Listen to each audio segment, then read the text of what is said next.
ಕ್ರಿಸ್ತನಲ್ಲಿ ಪ್ರೀತಿಯಿಂದ ಕರೆಯಲ್ಪಟ್ಟಂತಹ ಎಲ್ಲ ನನ್ನ ಸಹೋದರ ಸಹೋದರಿಯರಿಗೆ ಯೇಸು ಕ್ರಿಸ್ತ ನಾಮದ ಮುಖಾಂತರ ವಂದಿಸುತ್ತಾ ಡಿಸೆಂಬರ್ 25ಕ್ಕೆ ನೇಮಕವಾದ ರಾತ್ರಿಯ ಗೀತೆ. ಈ ದಿನ ದಾವೀದನ ಪಟ್ಟಣದಲ್ಲಿ ನಿಮಗೋಸ್ಕರ ಒಬ್ಬ ರಕ್ಷಕನು ಹುಟ್ಟಿದ್ದಾನೆ, ಆತನು ಕರ್ತನಾಗಿರುವ ಕ್ರಿಸ್ತನೇ. ಲೂಕನು 2ನೇ ಅಧ್ಯಾಯ 11ನೇ ವಚನ. ವರ್ಷದ ಈ ಸಂತೋಷದಾಯಕ ಕಾಲದಲ್ಲಿ ನಾವು ಸಂತೋಷ ಪಡೋಣ ಮತ್ತು ಮೆಸ್ಸಿಯನ ಮಹಾ ಕೊಡುಗೆಯನ್ನು ನೀಡಿದ ದೈವಿಕ ಪ್ರೀತಿ ಮತ್ತು ಉದಾರತೆಯನ್ನು ಮೆಚ್ಚುಗೆಯಿಂದ ನಮ್ಮ ಹೃದಯಗಳಲ್ಲಿ ತುಂಬಿಕೊಳ್ಳೋಣ. ಹೀಗಾಗಿ ಪರೋಕ್ಷವಾಗಿ ಇನ್ನು ಮುಂದೆ ಬರಲಿರುವ ರಾಜ್ಯದ ಬಗ್ಗೆ ಮತ್ತು ಅದರಲ್ಲಿ ನಮ್ಮ ಪಾಲು ಲೋಕವನ್ನು ಆಶೀರ್ವದಿಸುವುದಾಗಿದೆ. ನಾವು ಉಚಿತವಾಗಿ ಸ್ವೀಕರಿಸಿದಂತೆ ನಾವು ಉಚಿತವಾಗಿ ನೀಡೋಣ ಮತ್ತು ಹೀಗೆ ನಮ್ಮ ಕರ್ತನನ್ನು ಮತ್ತು ಪರಲೋಕದ ತಂದೆಯನ್ನು ಅನುಸರಿಸೋಣ. ಕೆಲವರಿಗೆ ಅನೇಕ ರೀತಿಯ ಉಡುಗೊರೆಗಳನ್ನು ನೀಡುವ ಅವಕಾಶವಿರಬಹುದು.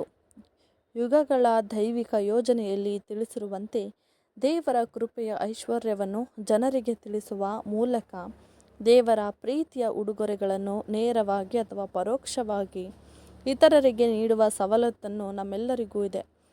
ದೇವರ ಪ್ರೀತಿಯ ಸಂದೇಶವು ನಾವು ಸ್ವೀಕರಿಸಿದ ಅತ್ಯಮೂಲ್ಯವಾದ ವಿಷಯವಾಗಿದೆ ಮತ್ತು ನಮ್ಮ ಆತ್ಮಿಕ ಸ್ನೇಹಿತರು ಮತ್ತು ನೆರೆಹೊರೆಯವರು ಮತ್ತು ಪ್ರೀತಿ ಪಾತ್ರರಿಗೆ ನಾವು ಉಡುಗೊರೆಗಳನ್ನು ನೀಡುವಾಗ ಬೇರೆ ಏನೇ ವಸ್ತುಗಳನ್ನು ನಾವು ನೀಡಲು ಸಾಧ್ಯವಾದರೂ ಅಥವಾ ನೀಡಲು ಸಾಧ್ಯವಾಗದಿದ್ದರೂ ಅವರಿಗೆ ಇದನ್ನು ಅಂದರೆ ದೇವರ ಪ್ರೀತಿಯ ಸಂದೇಶವನ್ನು ನೀಡಬಹುದು.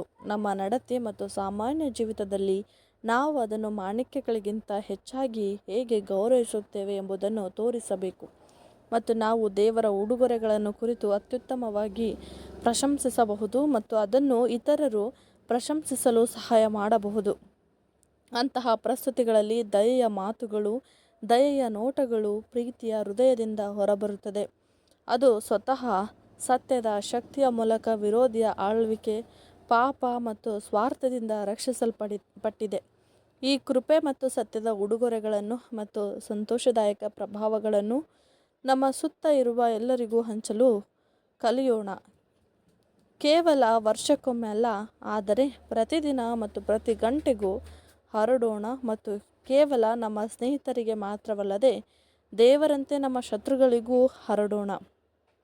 ಏಕೆಂದರೆ ಆತನು ಕೃತಜ್ಞತೆ ಇಲ್ಲದವರಿಗೂ ದಯೆ ಉಳ್ಳವನಾಗಿದ್ದಾನೆ ಮತ್ತು ಆತನು ಕೆಟ್ಟವರ ಮೇಲೆಯೂ ಒಳ್ಳೆಯವರ ಮೇಲೆಯೂ ತನ್ನ ಸೂರ್ಯನು ಉದಯಿಸುವಂತೆ ಮಾಡುತ್ತಾನೆ ಎಂಬುದೇ. ಆಮೇನ್.